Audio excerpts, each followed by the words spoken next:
وَلَقَدْ يَسَّرْنَا الْقُرْآنَ لِلذِّكْرِ فَهَلْ مِن مُدَّكِرٍ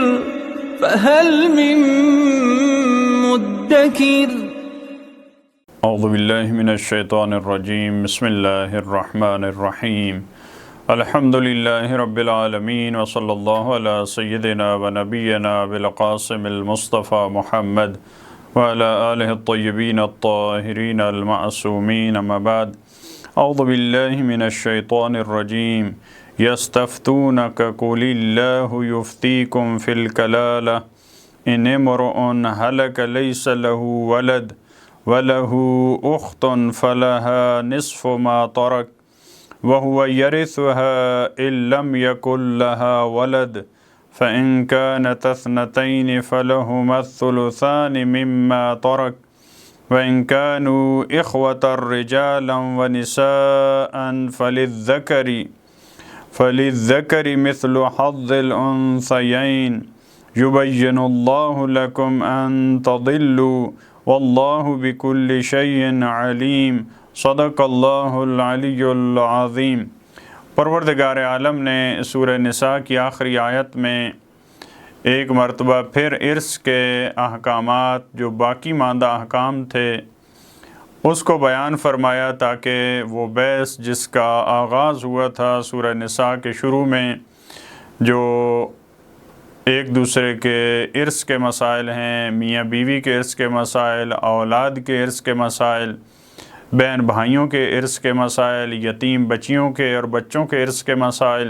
کیونکہ ایک بڑا موضوع اور بہت ساری آیات جس پہ مشتمل تھیں سورہ نساء کا وہ یہی حقوق تھے، یہی ارث کے مسائل تھے، چاہے وہ مردوں کے ہوں چاہے وہ خواتین کے ہوں۔ اس کے بعد پھر قرآن کریم نے بعض جنگوں کا تذکرہ کیا، مومنین کا، منافقین کا، اہل کتاب کا، ان کے تذکروں کے بعد پھر آخر میں پروردگار عالم نے ایک اور ارث کا مسئلہ جو بہت ہی اہمیت کا حامل ہے اس کو بیان فرمایا۔ یستفتونک قل اللہ یفتیکم فی الکلالہ، فرمایا کہ یہ آپ سے سوال کرتے ہیں، استفتاء یعنی آپ سے پوچھتے ہیں، آپ سے سوال کرتے ہیں کہ اس مسئلے میں شریعت کا حکم کیا ہے۔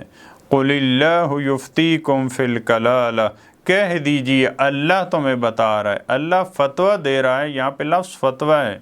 لیکن یہ کہ اللہ تمہیں بتا رہا ہے کلالہ کے بارے میں، پروردگار کلالہ کا حکم بتا رہا ہے۔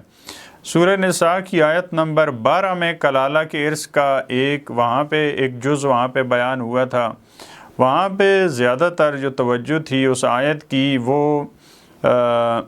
کلالہ کہتے ہیں میت کے، جو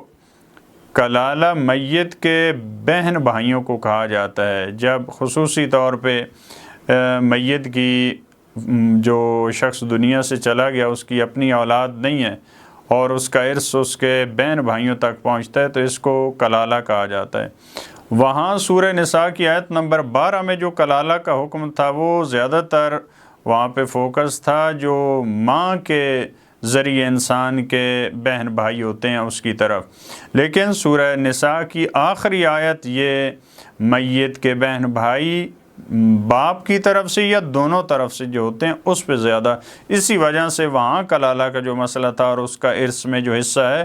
اور سورہ نساء کی آخری آیت ان دونوں میں فرق ہے اسی وجہ سے۔ لہٰذا یہاں پہ فرمایا کہ آپ کہہ دیجئے اللہ تمہیں کلالہ کے بارے میں حکم بتا رہا ہے، میت کے جو بہن بھائی ہیں۔ خود قرآن نے کلالہ کا بتایا ہے کہ اس کی کیا ہے، اس کی ڈیفینیشن کیا ہے، تعریف کیا ہے، کس کو کہتے ہیں۔ فرمایا ان امرؤ ہلک، اگر ایک شخص دنیا سے چلا جاتا ہے، اس کی وفات ہو جاتی ہے، لیس لہ ولد، اس کی اولاد نہیں ہے، ولد سے مراد یہاں بیٹے نہیں ہیں فقط، اس کی اولاد نہیں ہے، کوئی بیٹا کوئی بیٹی نہیں ہے، وَلَهُ أُخْتٌ، لیکن اس میت کی ایک بہن ہے، فَلَهَا نِصْفُ مَا تَرَكَ، تو اس کے لیے جو اس کا سرمایہ ہے، جو اس کی میراث ہے، اس کا آدھا حصہ اس کی بہن کے لیے ہے۔ وَهُوَ يَرِثُهَا إِن لَّمْ يَكُن لَّهَا وَلَدٌ، اور وہ بھائی، اب اس کے برعکس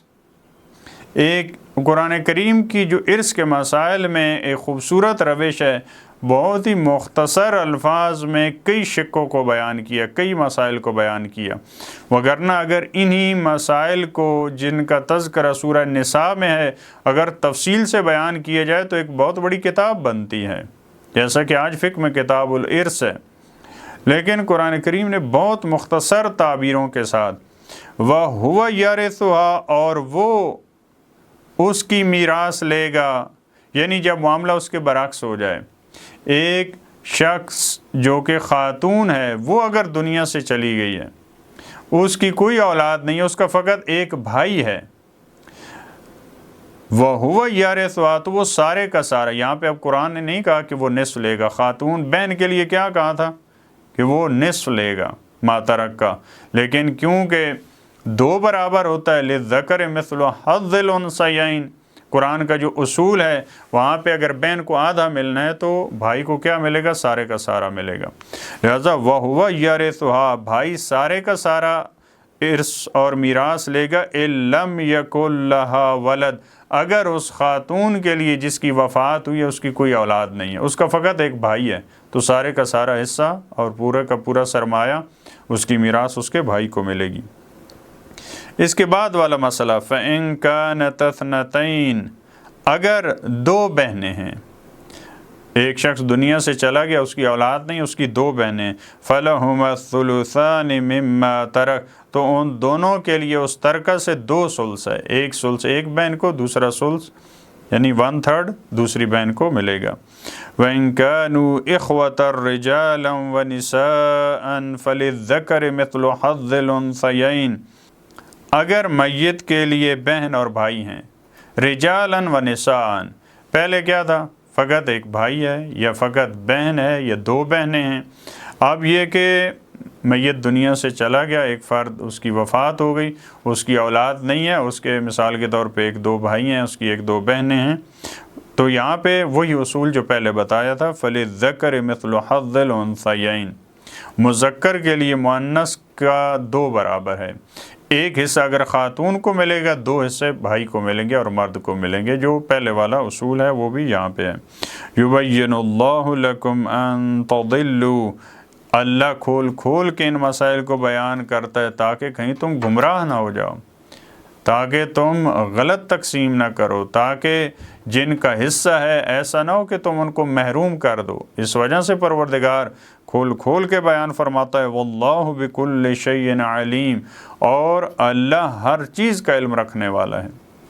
حقیقی علم پروردگار کے پاس ہے، لہٰذا تمہیں